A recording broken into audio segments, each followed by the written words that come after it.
En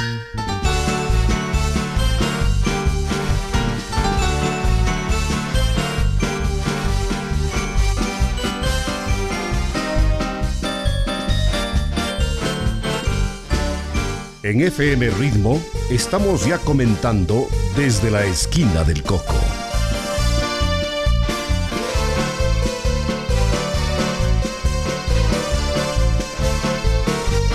Desde la esquina del Coco, el pulso de la ciudad que palpita fuerte en los hechos y personajes que han forjado nuestra realidad. Bienvenidos a esta nueva cita en la esquina del Coco. Se ve radiante tu luz, Ibarra la más querida de las bellezas de mi Ecuador. Cuna de arte, cuna de vida, cálida y linda, tierra de Dios. Siempre orgullosos te cantaremos, Ibarra leyenda y tradición. Saludos amigos, hoy en la esquina del Coco conversaremos con el doctor Enrique Ayala Mora, catedrático e historiador ibarreño, que una vez más ha aceptado nuestra invitación para conversar sobre temas importantes de nuestra tierra y compartir sus conocimientos con nosotros y con nuestros oyentes que nos siguen a través de la radio y la transmisión en vivo en Facebook. A pocos días de haber conmemorado nuestra ciudad los 146 años de su reinstalación en su solar de origen, hemos propuesto al doctor Ayala que nos ilustre acerca de la reconstrucción de Ibarra luego del terremoto de 1868. Pero antes vamos a aprovechar su presencia aquí para que nos hable de un ilustre imbabureño, el doctor Mariano Suárez Ventimilla, pues el día de ayer, jueves 10 de mayo, en el auditorio de la Cámara de Comercio de Ibarra, Enrique presentó su libro Memorias, Testimonios y Luchas, que pereniza la memoria del doctor Suárez Ventimilla. Enrique, bienvenido. Una vez más, en la esquina del Coco a través de FM Ritmo. Háblenos de la obra presentada ayer. Buenas tardes. Buenas tardes, Silvio. Buenas tardes a los queridos oyentes. Bueno, uno siempre pasa por la esquina del Coco, pues de ida o de regreso. Así es que aquí me tiene una vez más. Muchas gracias. Atendiendo a su invitación. Efectivamente, el día de ayer en la Cámara de Comercio se presentó la obra de Mariano Suárez Ventimilla. Son sus memorias. Él escribió un texto corto de unas 100 páginas destinado a contar su vida, desde los antecedentes de su familia, que también es mi familia. Él tenía una relación familiar conmigo, que pues en ese entonces estaba instalada en Otavalo. Cuenta precisamente que su abuelo, Mariano Ventimilla, y su esposa, doña Josefa García Rocha, se habían desplazado en agosto de 1868 a Quito a comprar mercadería para surtir un almacén que tenían en Otavalo, y les cogió el terremoto en Quito, de manera que cuando regresaron encontraron la ciudad pues ya devastada, la de Otavalo, porque no solo fue Ibarra destruida, se destruyó buena parte de la provincia en esa época. Y claro, luego cuenta el resto de su historia, incluso cuando la familia se trasladó acá a la ciudad de Ibarra, en donde nacieron la mayoría de los Suárez Ventimilla. Este libro es muy valioso en varios sentidos. Primero, es un gran testimonio. Cuenta la obra de un hombre destacado de la ciudad que comenzó siendo concejal de Ibarra y terminó siendo presidente de la República, pasando por casi todas las dignidades posibles.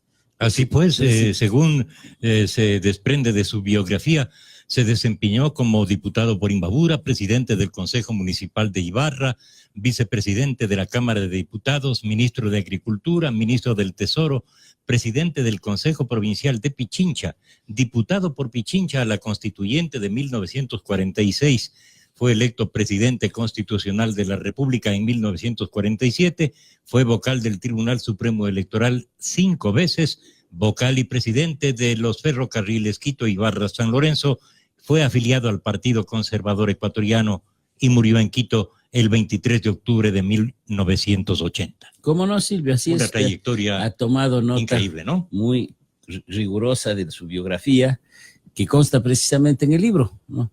Que está circulando ya, que ayer tuvo mucho éxito ahí en el auditorio de la Cámara de Comercio.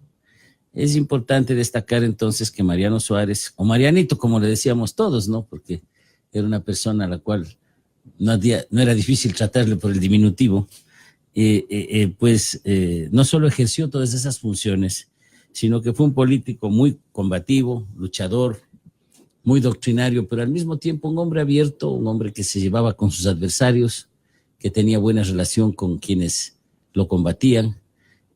Ayer Alberto Dajic, a quien invité, pues, porque a la larga, para poder lanzar el libro de un conservador, dije yo, invitemos a uno de los destacados conservadores que quedan en el país, pues, ¿no? Vino Alberto Dajic. Pues vino Alberto Dajic, aquí estuvo, y hacía notar que cuando llegó a la prisión número 7, perdió la cuenta, porque Marianito Suárez había sido preso muchísimas veces.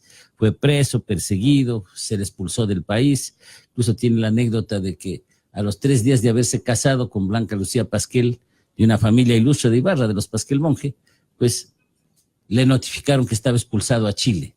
Así que tuvo una especie de luna de miel obligada en Santiago de Chile, porque allá lo tocó exilarse después de que la dictadura de Páez lo sacó de aquí. Bueno, el libro pues contiene este testimonio de su vida, que no es completo, por desgracia, porque llega precisamente unos poquitos días antes a la época en que fue presidente de la República. Él fue designado vicepresidente de Velasco Ibarra, y una de las tantas veces que a Velasco Ibarra lo derrocaron los militares. Perdón, Enrique, designado vicepresidente. ¿Cómo no? No se elegía. Se elegía vicepresidente, pero en esa época se reunió una constituyente. Ajá. Entonces la Asamblea Constituyente eligió presidente a Velasco Ibarra y vicepresidente a Mariano Suárez. Y él era vicepresidente cuando fue derrocado Velasco, y entonces pues él tuvo un acto de valentía y un acto muy notable en su vida, y es que el dictador, que era un coronel mancheno, estaba ya prácticamente instalado en el poder, pero Mariano Suárez comenzó a reclamar ante la opinión pública, ante los medios, el derecho que le asistía a ser presidente legítimo, porque Velasco había renunciado.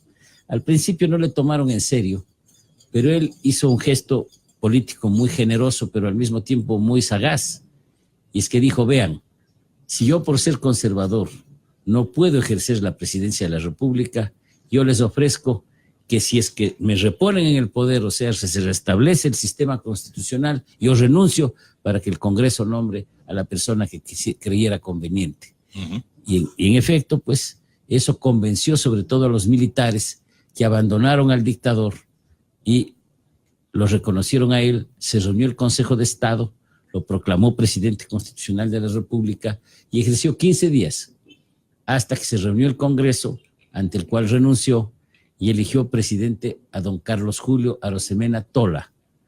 Eligió vicepresidente, renunció Mariano Suárez y se ascendió a la presidencia Carlos Julio Arosemena, que gobernó desde septiembre del año 1947 a septiembre de 1948. Padre del doctor Carlos Julio Arosemena Monroy, Padre de Carlos Julio, presidente de la República. Carlos Julio también presidente de la República. Entonces, pues como usted ve, pues el libro es muy distraído, pero tiene un valor especial porque hace una historia, un informe que él presentó de unas 50 páginas del Ferrocarril del Norte. Él es el único que se ha preocupado de escribir la historia del ferrocarril a San Lorenzo. Entonces ahí está en este libro, este documento tan importante. Y luego tiene 2 discursos, uno en donde está su ideario político, digamos, lo que él creía como conservador, y otro, el informe que presenta al Congreso como presidente constitucional de la República. Esto es una cantidad de fotos, tanto de su actuación pública como de su vida familiar, complementan esta obra, que fue auspiciada por el Banco Pichincha, por la Cámara de Comercio y por una empresa de catering de Quito, perteneciente a un distinguido ex legislador que tuvo la bondad de auspiciarnos. Jorge Madera nos dice que el libro Testimonios, Memorias, Testimonios y Luchas, la vida del doctor Mariano Suárez de Ventimilla, es un libro que todo ibarreño debería leer. Bueno, una recomendación de un hombre con mucha autoridad. Como Jorge, pues él estuvo en el acto, hoy estuvimos conversando también más no sobre el pasado, sino sobre el destino de Ibarra, de modo que realmente ahí vamos a entender una cosa, ¿no? que los ibarreños nos movíamos en una época, hasta y usted también, Claro. con la ilusión de que Ibarra tenía un destino de llegar al mar y construir el ferrocarril. Entonces ese era el ideal que tenía la ciudad, la idea fundamental con la que todos se movilizaban, y eso organizó la vida de la ciudad durante medio siglo. Ibarra San ¿Cómo no? Lorenzo. Existió 3 juntas autónomas, 2 de las cuales presidió Mariano Suárez, quien fue el presidente cuando terminó el ferrocarril. Ya era procurador de la Nación. El año siguiente, el 56 fue electo procurador en tiempo de Ponce, y el ferrocarril se inauguró pocos meses después. En la presidencia del doctor Camilo Ponce En Enríquez. 57, usted recordará. Yo me acuerdo, tenía 6 años. Yo asistí a San Lorenzo a la inauguración con mi papá. Desde el balcón de la casa, yo vi, desde la casa de la Ibarreñida, desde el balcón, Claro. nosotros vimos el desfile que hubo por la inauguración del ferrocarril. Y usted ha estado en San Lorenzo, pues todavía Claro. más. Se viajaba por primera vez en ferrocarril completo, porque ya antes se podía viajar hasta los tramos que estaba Por construido. tramos. Usted recordará. Y generalmente en autoferro. ¿Cómo no? Pues esos autocarriles marca Ford. Sí, que se Sí. descarrilaban frecuentemente. Así era. Pero no había mucho problema porque iban despacio. Enrique, el doctor Suárez de Ventimilla, conservador. ¿Qué otros partidos políticos eran protagonistas de la vida del Ecuador en ese tiempo? Bueno, el Partido Conservador fue dominante en el siglo XIX. Fue derrotado en la Revolución Liberal, y desde entonces el Partido Liberal pasó a ser el partido dominante de nuestra política. Y precisamente Mariano Suárez se formó en la resistencia, en el combate al liberalismo, como los conservadores de entonces, ¿no? Él, pues, desde sus primeros años de estudiante universitario ya fue un militante de la derecha, y luego cuando regresó a Ibarra a ejercer como abogado, pues ya se afilió al Partido Conservador. Entonces, él tuvo una vida de conservador prácticamente hasta cuando murió, ¿no? Ocupó muchas funciones públicas, pero era, claro, un católico a la antigua, ¿no? Era un católico de comunión frecuente, de una vida muy austera, y además de una simpatía personal, usted posiblemente... Y un lo ciudadano recuerde. ejemplar. Así es, era un hombre muy notable. Recordemos en este punto que el doctor Enrique Ayala Mora escribió un libro sobre los partidos políticos en el Ecuador. ¿En qué año fue, doctor? Bueno, Silvio, estamos cumpliendo 40 años de ese libro, ¿no? Lo estuve hojeando anoche. ¿Cómo no? Muy interesante. Usted, Silvio, yo tengo la foto porque no estuve aquí cuando se lanzó el libro. Yo viví en Inglaterra. Mi mujer Magdalena ya estaba encinta, y usted está en primera fila en el municipio el día del lanzamiento de ese libro. Prestará la foto. Le tengo que mostrar la foto, así es. Está una de las personas que está ahí, el ñato Proaño. Ajá. Está también Rector de la el Católica. rector de la Católica. Fundador, ¿no? No, el No, fundador no fue fundador. el fundador fue Hernán Malo, Habían. que estableció primero un programa de administración. Durante un par de años ese programa de administración fue dirigido por Alfonso Troya y Guillermo Landázuri. Y luego vino el Ernesto Proaño, el padre Proaño, que fue... El doctor Ernesto Proaño, rector de la Católica al que nos estamos refiriendo, ya falleció. ¿Cómo no? Pero él Falleció. trabajó mucho con el padre Luis Vallas. Sí, cómo no. Vive Lucho Valles todavía. ¿Vive? Está Sí. muy enfermo, pero vive todavía. Era más joven, que no. Ujú. O menos viejo, como queramos verlo. Bueno, siga contándonos del doctor Mariano Bueno, Suárez. entonces, pues, él tuvo esta actuación destacada, y entonces, pues, creo que vale la pena, porque Ibarra ha sido siempre ha sido muy poco generosa con sus hombres notables. Basta recordar que aquí, mientras en Ambato, por ejemplo, Montalvo es Dios, Montalvo es el principio y el fin de todo. Aquí un hombre de la talla de Montalvo como Pedro Moncayo no tiene semejante aceptación, ¿no? Incluso mucha gente no sabe ni quién es la persona que está en el centro de la plaza principal de la ciudad. A mí me parece que Moncayo y muchos grandes hombres de Ibarra no son reconocidos, y tampoco lo era Mariano Suárez, ¿no? Él nació en Otavalo, de una familia ibarreña. Él vivió aquí buena parte de su vida hasta cuando se trasladó a Quito, y entonces pues él creo yo que merecía un homenaje, que ayer se lo dio con mucho entusiasmo. Estaba totalmente repleto el local.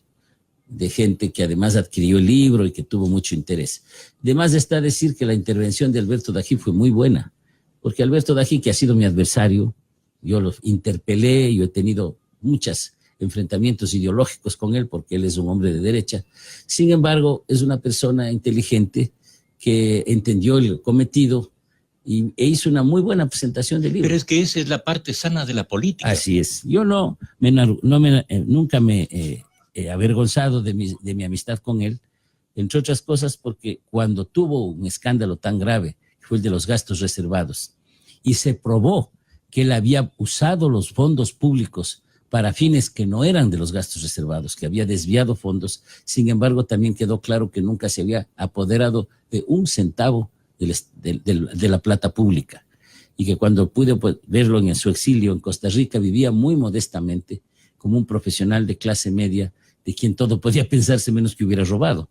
De manera que, aún en los adversarios, yo siempre admiré, y Mariano Suárez también, dicho de paso, admiraban la honradez, ¿no? Yo creo que esa parte es muy importante. Alberto Dají está residiendo ya en el Ecuador. Claro. ¿A qué se dedica?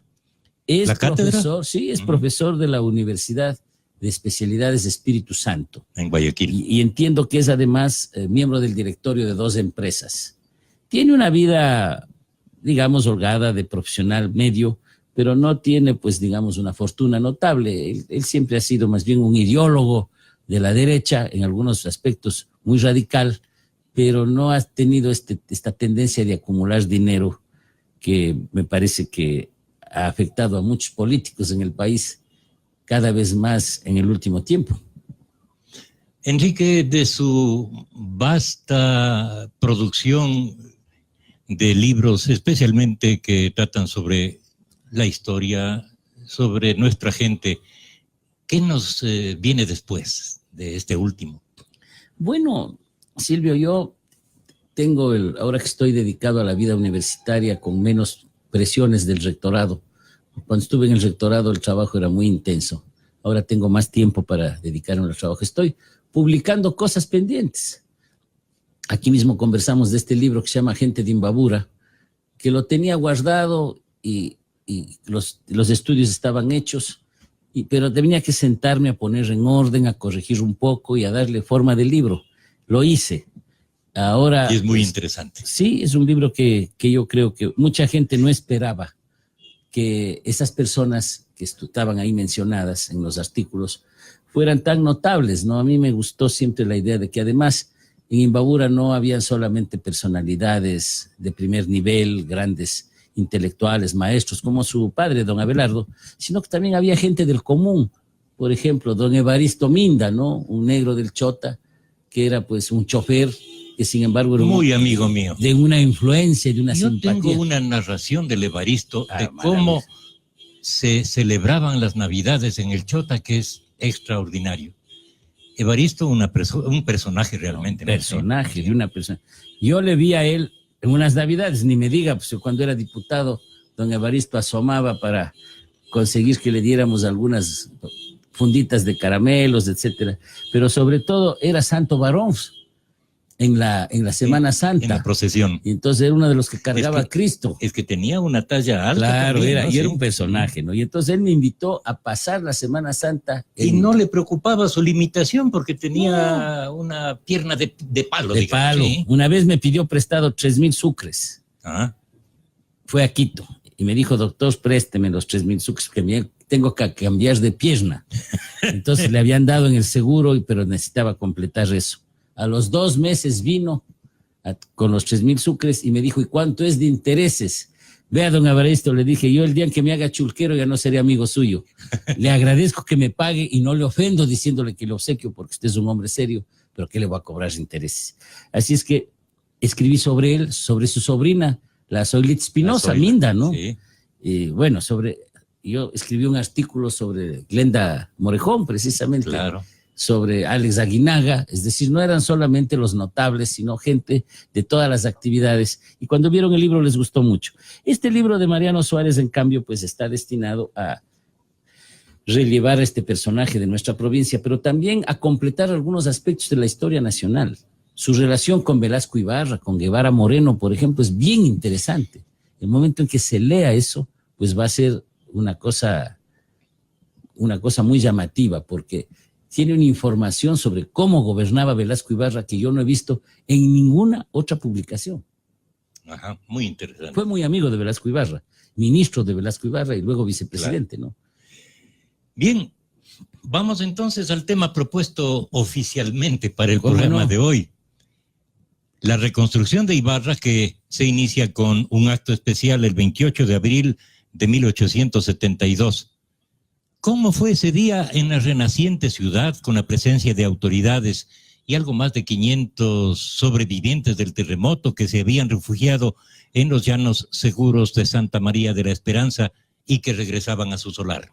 Bueno, si usted me pregunta cómo fue la reconstrucción, tengo que ir un poco atrás, porque la reconstrucción comenzó un año después del terremoto, en 1869. Al año ya estaban atareados. 69, entonces. Así es. García Moreno, que estaba de jefe civil y militar, todavía, ¿no? Tomó algunas decisiones drásticas, no solamente que fusiló unas cuantas gentes que habían estado asaltando y que asolaban a la población, y con eso puso orden, ese era su estilo, sino que trajo al ingeniero Rogers, que dijo, aprovechemos para hacer un nuevo trazado de la ciudad. Entonces, con mucha oposición de los ibarreños, que no les gustaba que les afecten sus solares, pues no. García Moreno tiró todo abajo y con cuerda trazó Pero era sobre las cuadras el de 100 mismo varas. Básico trazado antiguo. ¿No? ¿Diferente? Era en el mismo sitio, pero el trazado es completamente distinto, porque las calles de Ibarra, como las de la Tacunga, por ejemplo, no eran rectas, sino eran calles un poco torcidas, angostas, como ciudad colonial, ¿no? En cambio que esta ciudad, el centro histórico, es un damero, calles anchas y todas las cuadras tienen 100 varas. Damero. Claro. Quiere decir un tablero de damas, ¿no? Con los cuadrados. Así es. Y se hicieron las calles anchas por si acaso haya otro terremoto y las casas que se caen no tapen las calles, pues, ¿no? Entre otras cosas. Además, porque ya se pensó, fíjese usted, que en Ibarra iba a haber algún día canalización. Ajá. Porque no resurgió Ibarra con canalización. Eso en los años 20 comenzó a canalizarse la ciudad.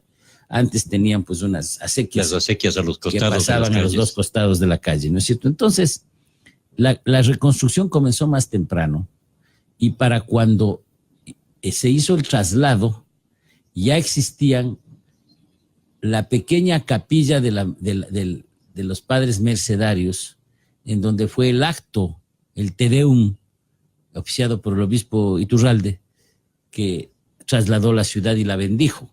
El gobernador, que era don Juan Manuel España, ya gobernador de García Moreno, que era presidente, pues leyó el decreto de reinstalación. Ahí había una discusión entre su tío, el canónigo Elías Liborio Madera, que decía que el traslado fue el 22 de abril, y el doctor Cristóbal Tobar Subía y el municipio de entonces, que decían que fue el 28, pero ambos tenían razón. El decreto fue del 22, cuando se ordenó el traslado de la ciudad. Mi tío abuelo, sí, Liborio Madera. El doctor Liborio Madera, ¿cómo no? Y al final ambos tenían razón, porque el uno tenía el decreto con la fecha del 22 en la mano, pero el otro tenía el acta de instalación que era del 28. Entonces el 22 se ordenó y comenzó el traslado, y el 28 se hizo el acto solemne de reinstalación. Para entonces ya se había escogido los lugares en donde iba a funcionar el parque la Plaza de Armas, que es la Plaza Pedro Moncayo, ¿no es cierto?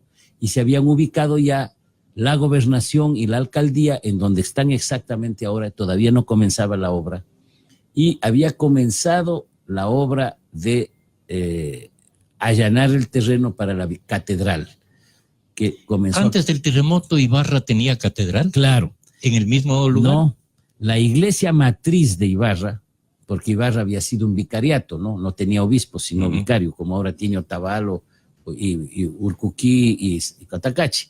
Es decir, perdón que le interrumpa, ¿las ciudades que tienen obispo pueden tener catedral? Claro, solo las diócesis, la cabecera de la diócesis tiene catedral. Y en ese entonces la cabecera de la diócesis era Quito. Entonces, cuando fue creada la diócesis de Ibarra en 1862, se elevó la iglesia de San Miguel a la categoría de catedral, y estaba ubicada donde ahora es la capilla episcopal.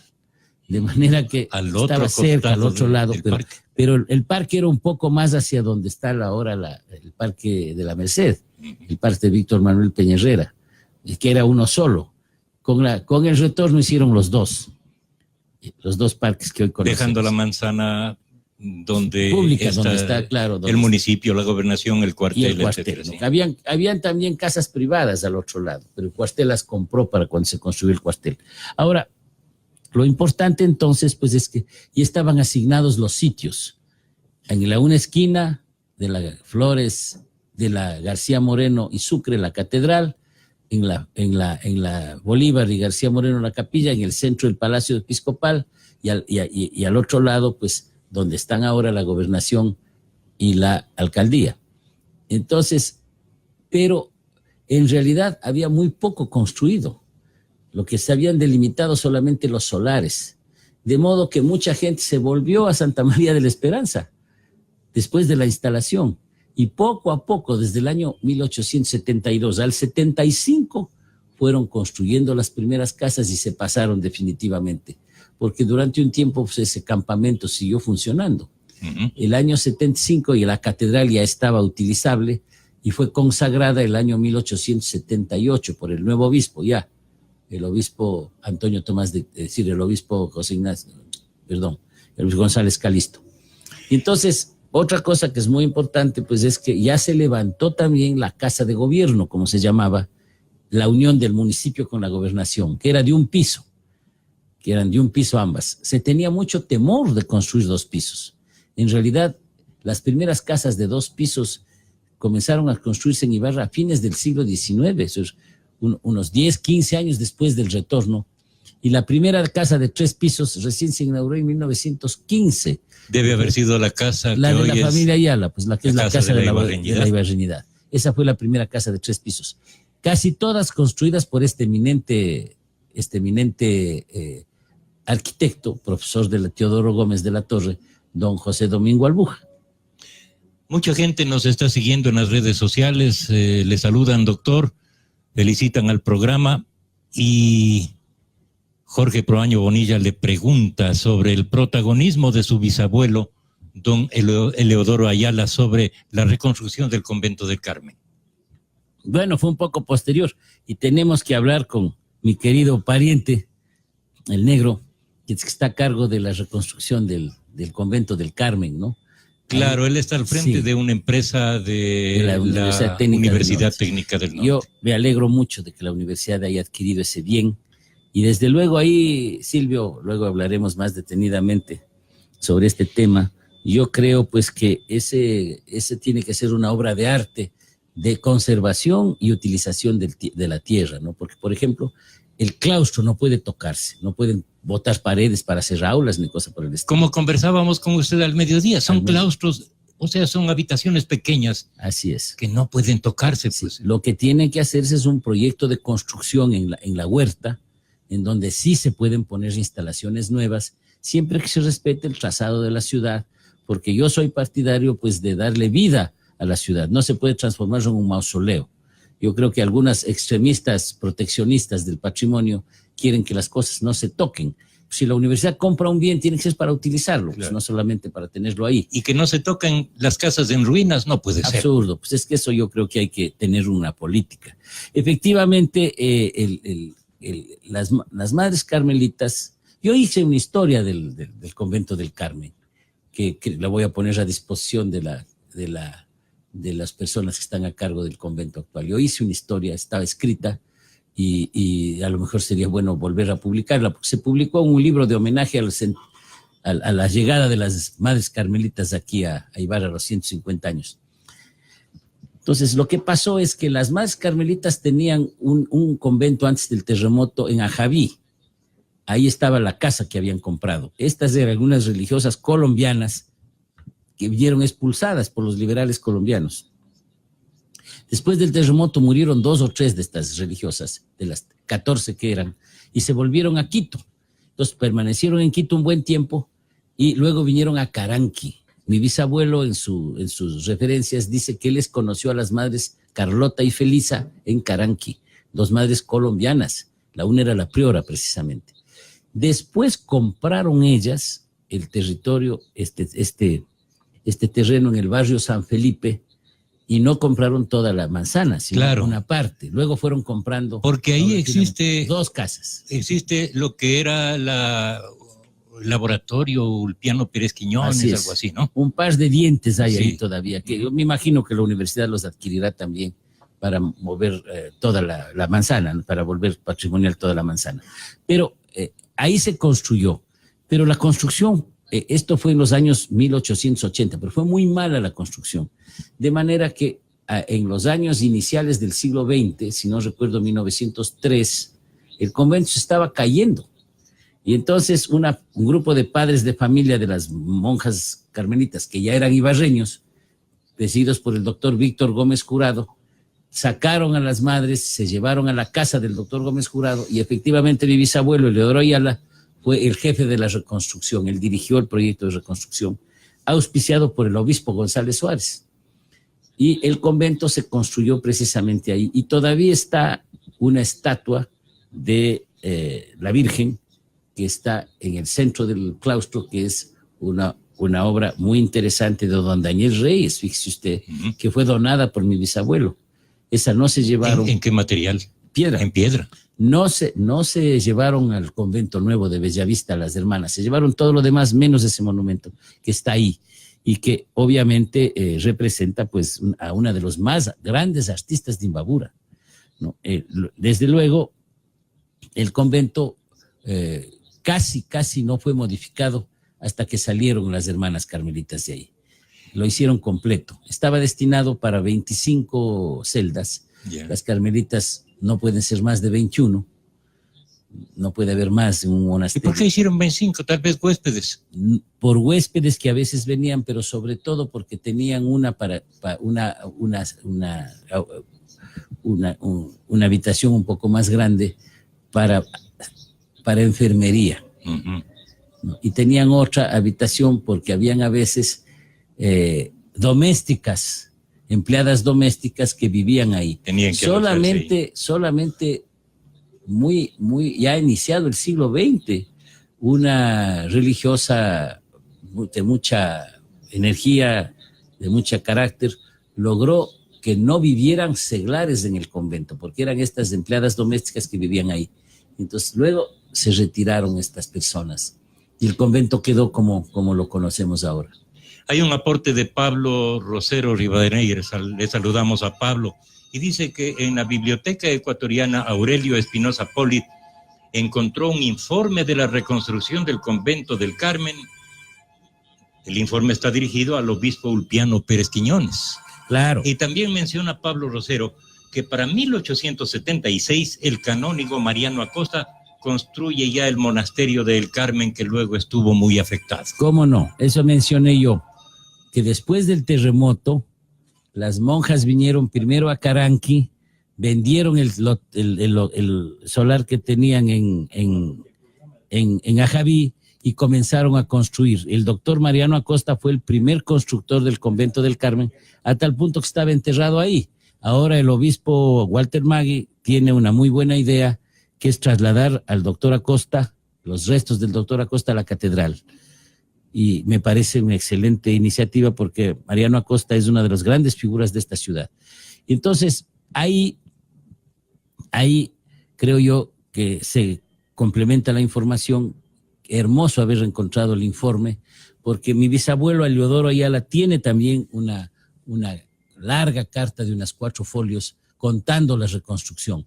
De modo que si es que hay este informe, pues vamos a ir completando la historia del convento, que en su archivo tiene muy poco, curiosamente. Las hermanas no guardaron mucho. En el archivo eran muy austeras, ni siquiera podían guardar las cartas que les escribían, ¿no? Uh-huh. Entonces, Enrique, tenemos una comunicación, está en la línea telefónica el doctor José Albuja Chávez, y tiene una pregunta para usted. Buenas tardes, Pepe. Bienvenido a la esquina del Coco, al aire. Buenas tardes, Enrique. Enrique, buenas tardes. Quiero referirme a la Catedral de Ibarra antes del terremoto. Se cita en la monografía de Ibarra, en un artículo que no conozco, no recuerdo todavía, que un investigador, Ortiz Bilbao, pudo ver en el archivo de Indias un plano de Ibarra antes del terremoto, donde está ubicada la que sería catedral hacia la calle Bolívar, en el sitio opuesto al que está ahora. Ya, muy bien, entonces, gracias, Pepe. El doctor Ayala le contesta. Ya, Pepito, Buenas gracias. tardes. Justamente le había mencionado a Silvio hace unos minutos que la iglesia matriz estaba ubicada en donde hoy está la capilla episcopal, pero estaba un poco sesgada, no tenía pues esta orientación recta que tiene ahora la calle Bolívar. Pero la iglesia más importante de la época no era la matriz, que luego se transformó en catedral, sino la iglesia de la Compañía, que era una de las iglesias más hermosas que los jesuitas tenían en el Ecuador, y estaba ubicada en donde hoy está el antiguo seminario San Diego, y precisamente la fachada de la iglesia estaba donde hoy es el Banco Pichincha. No sé, Silvio, si usted se acuerda, tal vez Pepe Albuja se acordará también, que ahí estaban las ruinas de la Compañía todavía. Claro, y existen fotografías. Cuando se construyó el Banco Pichincha. Así es, pues, ¿no? sí. Yo era niño cuando construyeron. Era una mole. Era una cosa. Impresionante, ¿Cómo les ¿no? costó? Y todavía había un pedacito de la Compañía. Creo que se conserva. No. ¿No? Era en la piscina del seminario que vendieron los canónigos Ahí para donde hacer está el esa casa de al lado. que se llamaba el edificio de la curia. Claro, ese edificio que era del cabildo eclesiástico y donde funcionaba el registro civil. Ahí derrocaron la última parte que quedaba de la Compañía. Se salvó solamente el arco de piedra que ahora está en el Colegio Oviedo. ¿Cómo no? El arco de piedra del Oviedo y la puerta de la iglesia del seminario. La puerta de la iglesia del seminario, claro, también era del templo de la Compañía. La puerta del seminario era de la Compañía. Esta información me la dio mi querido profesor, el padre Jorge Villalba, que también nos informó una cosa que es muy importante a propósito de la reconstrucción de Ibarra, y es que lograron salvarse 4 altares coloniales de la iglesia de la Compañía, altares hermosos que no le piden favor a ningún altar de Quito. El altar del que ahora está el Santísimo hacia la nave derecha de la Catedral de Ibarra, ese altar hermoso que está ahí, es un altar que es un modelo de la escuela quiteña. Fue preparado por artesanos quiteños en tiempos en que el padre Juan de Velasco, nuestro primer historiador, era jesuita aquí en Ibarra. 4 de esas grandes altares se pasaron a la catedral y están ahí ahora en la catedral. Y precisamente ahora que estamos escribiendo la historia de la catedral, ficción socialista dedicado a hacer la historia del Carmen de la catedral. Pero es que usted, más que nada, es historiador. Claro, y sobre es ibarreño. todo, yo soy ibarreño, ¿no? Y claro, conozco estas cosas y quiero aportar. Ahora estamos haciendo una historia de la catedral, de cómo se salvaron esos altares, hermosos altares coloniales, que están todavía en la catedral de Ibarra, precisamente. Y entonces, en la reconstrucción de la ciudad, casi no se salvó nada, pero estos altares son testimonio de la Ibarra colonial. Una de las poquitas cosas que Ibarra tiene colonial son los 4 altares de la catedral.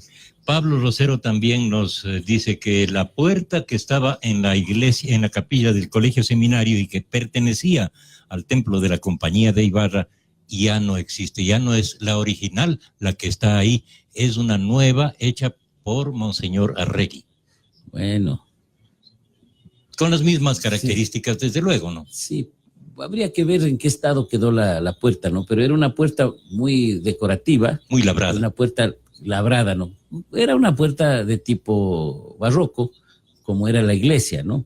Entonces, yo me acuerdo tanto que pasábamos por ahí al frente y esa estaba ahí. Y su tío, el canónigo Madera, precisamente se llevó el frontispicio de la nave, de la puerta lateral al asilo Oviedo, que es el Colegio Oviedo. Y es precioso. La capilla votiva del asilo Oviedo, que está conservada felizmente en muy buen estado. Pablo Rosero también dice que le gustaría conversar con usted para este hermoso proyecto de la historia de la catedral y se pone a sus órdenes. Verá, le voy a entregar mi tarjeta a Silvio para que se pase Pablo recogiendo por aquí, claro, para que me escriba y está mi teléfono. Bueno, yo tengo sus contactos. Dele, por una razón, porque yo le puedo mandar por mail el texto que ya está escrito. Pero sería bueno que conversen. Claro. Pablo viene todos los fines de semana, el resto de los días está en Quito y pueden verse. En Quito nos vemos, claro, con una circunstancia, de que yo ya le entregué al obispo el primer borrador de la historia. Tiene 30 páginas, más ya se ha hecho el levantamiento fotográfico que costó plata, pero va a ser un gran aporte a la ciudad, porque ahí está la principal concentración de obras de Troya del mundo, en la catedral. En la catedral. ¿Cuántas obras de Troya están en la catedral? Unas 24 a 26 obras de Troya. ¿Eran más? No sabemos, pero lo que está ahí es la colección de los apóstoles, pues no son los 14 cuadros que son los apóstoles y los evangelistas, que precisamente son una de las riquezas más importantes de la catedral. Luego hay también algunas otras obras de Troya en el Palacio Episcopal. Le he convencido al señor obispo que traslademos eso a hacer un pequeño museo al lado de la sacristía de la catedral, precisamente para exhibir estas obras de arte. El momento en que nosotros podamos ofrecer a los visitantes, a nuestras escuelas, a nuestros niños, pero también a los turistas, una gira que venga desde el Colegio de la Concepción, ojalá no estén haciendo barbaridades con esos pilares que han puesto ahí, ¿no es cierto? Pasar por el antiguo mercado, que ahora es museo arqueológico. El Museo del Banco Central. Claro. Luego pasar por el Teodoro Gómez, que yo tengo la ilusión, como usted me oyó esta mañana. ¿Cuál es su idea de lo que debe ser el Teodoro la restaurado? Biblioteca de Ibarra. Biblioteca y archivo histórico. Claro, la biblioteca archivo de Ibarra debe funcionar ahí, con lo cual buscamos un espacio adecuado para una cosa que Ibarra necesita, que es una buena biblioteca y sobre todo un archivo concentrado, y de paso se restaura ese valor histórico tan importante, ¿no? Y dice, el Salón Máximo está en estado muy deplorable, está caído los tumbados, en fin, eso no deberíamos. Y lo que me preocupa es qué va a pasar con los retratos de los rectores del Teodoro Gómez, que están prácticamente a la intemperie, ¿no? Están dañándose, por desgracia. Felizmente, César Guerrero tuvo la precaución de salvar los cuadros de don Teodoro Gómez de la Torre y del doctor Mariano Acosta, y se los llevó a la Casa de la Ibarreñidad, en donde están provisionalmente. Pero yo creo que no deben quedarse ahí, deben volver a su sitio original, que es el Salón Máximo del Colegio San Alfonso María de Ligorio, como se llamaba originalmente, luego pasó a llamarse Teodoro Gómez de la Torre. Entonces, yo personalmente estoy dispuesto a conversar, porque no he recibido ningún dato adicional, porque en la curia no existe mayor información sobre el asunto. Sabe que está el archivo cerrado, pero eso no se le ha podido investigar. Entonces, para la historia de la catedral sí sería bueno que tengamos la posibilidad de charlar con cualquiera de los oyentes que tenga información, porque no me gustaría hacer una publicación sin tener todos los datos que se puedan alcanzar, porque eso va a ser además una promoción importante para Ibarra. Fíjese, nuestra catedral de Ibarra es una pieza que no es colonial, porque es republicana, pero es una iglesia de una arquitectura especialmente importante y desde luego alberga una colección de obras de arte que no tiene ni la Catedral de Riobamba, ni la Catedral de Ambato, ni la Catedral de Guayaquil. No competimos con las iglesias de Quito, porque esas son palabras mayores. Pero no creo que haya catedral, quizás salvo la de Cuenca, que tengan la importancia que tiene la Catedral de arte como Ibarra. Ahora, en cuanto a obras de arte, mayor cantidad la nuestra, ¿no? Porque no te han tenido un Troya en otros lugares. Claro. Enrique, síganos contando su idea de cuál sería el circuito, comenzando por la Capilla de la Inmaculada Concepción, por el Museo del Banco Central, por el Teodoro Gómez restaurado. El Teodoro Gómez restaurado, que debería ser el archivo biblioteca de la ciudad.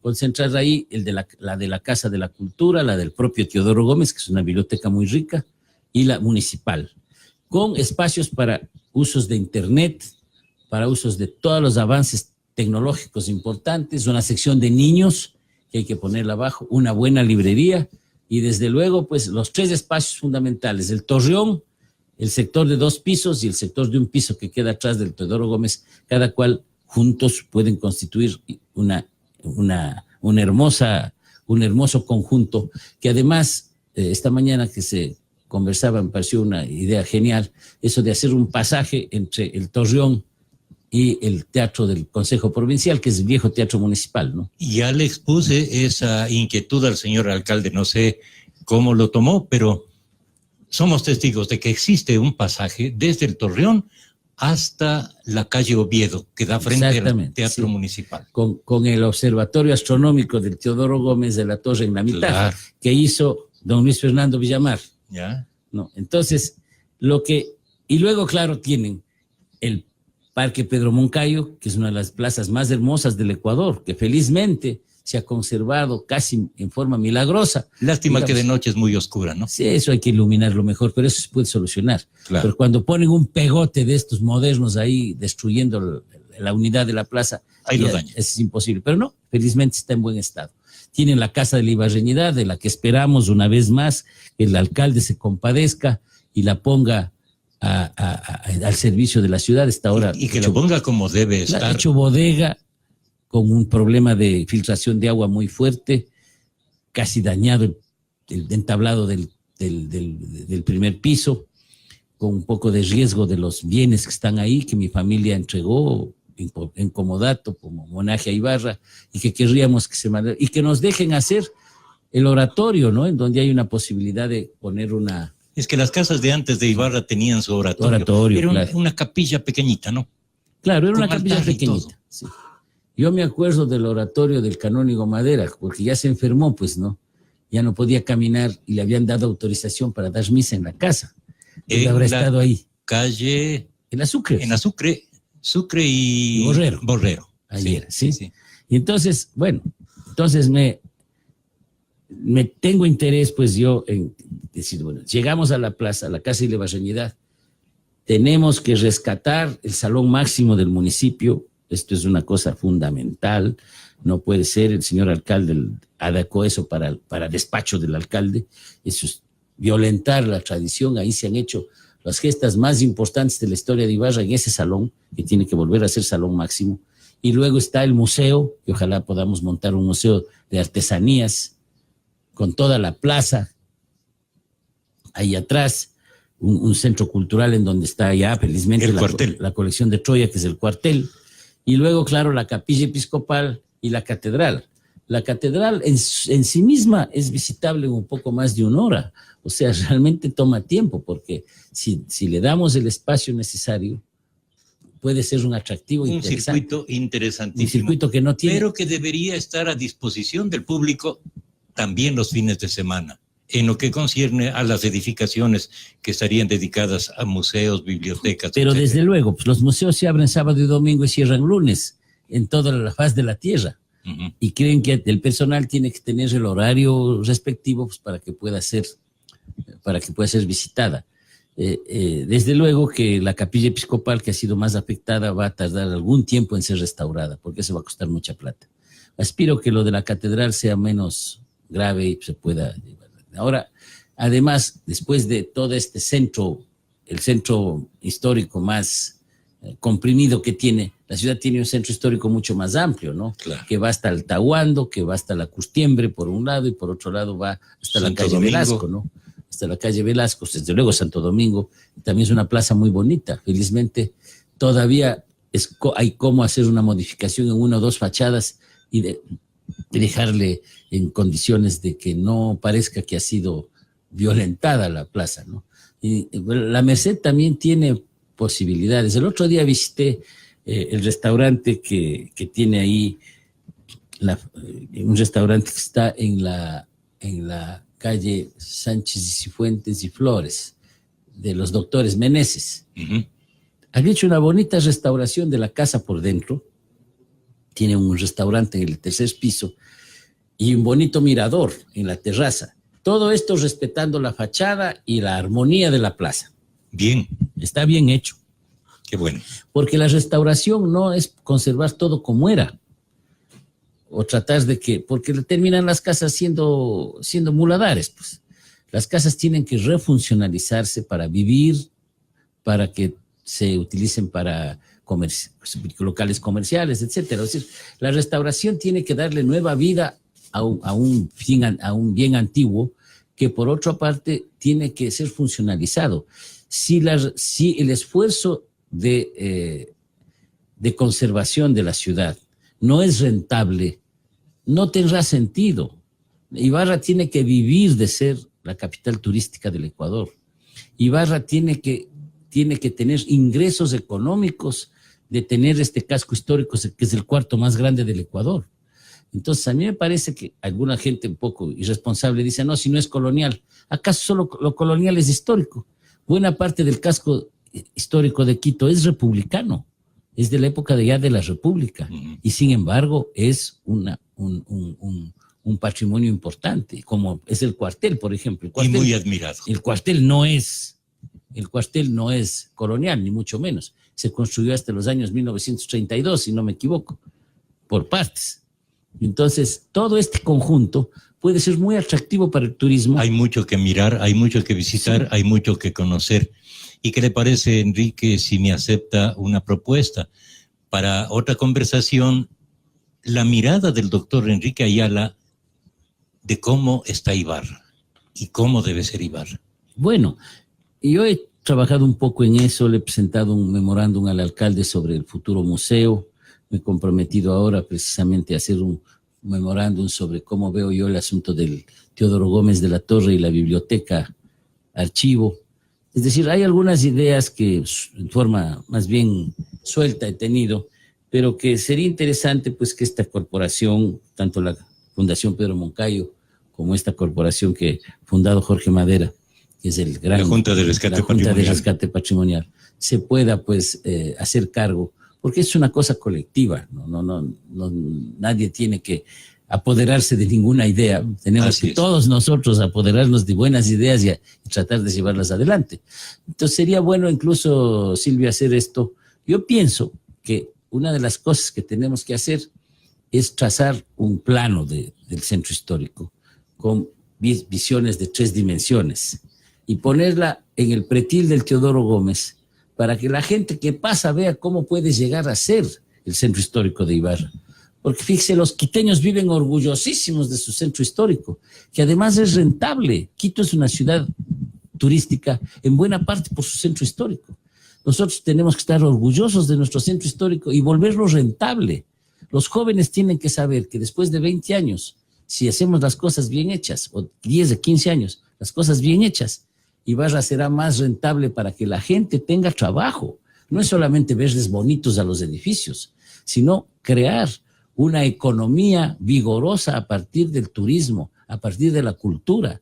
La cultura puede generar ingresos a los países. Fíjese Florencia, ¿de qué vive Florencia? Claro, no estamos en el nivel de Florencia, pero podemos estar en el nivel de Dubrovnik, por ejemplo, o de una ciudad pequeña como Bath, en Inglaterra, ¿no? Es decir, hay ciudades pequeñas que pueden especializarse, que pueden ofrecer al turista cosas que no hay en las ciudades grandes y que, por ejemplo, Ibarra puede ser recorrida a pie. Eso no se puede en Quito. Inclusive por su topografía. Claro, una ciudad Ibarra plana, puede ser recorrida a pie con una buena dirección. Ibarra tiene restaurantes bonitos, a la mano, baratos, que es lo que hay que incentivar. Tiene hoteles en el centro histórico de la ciudad que pueden ser utilizados, que también son baratos y que permiten que la ciudad sea un centro turístico. Por ejemplo, ahora les decía en una reunión que tuvimos en la Cámara de Comercio, ¿por qué no nos proponemos hacer de Ibarra un centro de convenciones? Pero no solo es cuestión de tener el local, es lo de menos. Hay que tener las convenciones. Claro. Hay que convencer, por ejemplo, si en Ibarra tuviéramos la posibilidad de que las federaciones nacionales de ingenieros, de arquitectos, de abogados, etcétera, hicieran aquí sus reuniones nacionales. ¿Cuánta vida le daría a la ciudad? Moveríamos mucho nuestra capacidad hotelera, los restaurantes. Y luego locales tenemos. En el centro de la ciudad hay 7 salones. Y si a eso sumamos, por ejemplo, el de la UNP, que es grande y cómodo, ¿no es cierto? Tenemos una capacidad como de 12 salones solo en el centro de la ciudad, que podrían perfectamente albergar una convención grande. Hay que aprovecharlos. Gracias al doctor Enrique Ayala por su importante aporte al conocimiento de nuestra historia en el programa de hoy, con una semblanza del doctor Mariano Suárez Ventimilla y con aspectos relevantes de cómo fueron los primeros tiempos de nuestra ciudad reconstruida luego del terremoto de 1868. Gracias a nuestros oyentes en la radio y a quienes nos siguen en las redes sociales. El programa se repite el domingo a las 8:30 de la mañana y el video lo pueden revisar en cualquier momento en nuestra página de YouTube Radio Ritmo FM Ibarra. Al doctor Enrique Ayala, nuestro reconocimiento. Buenas noches, Silvio. Gracias. Buenas noches y será hasta una nueva oportunidad.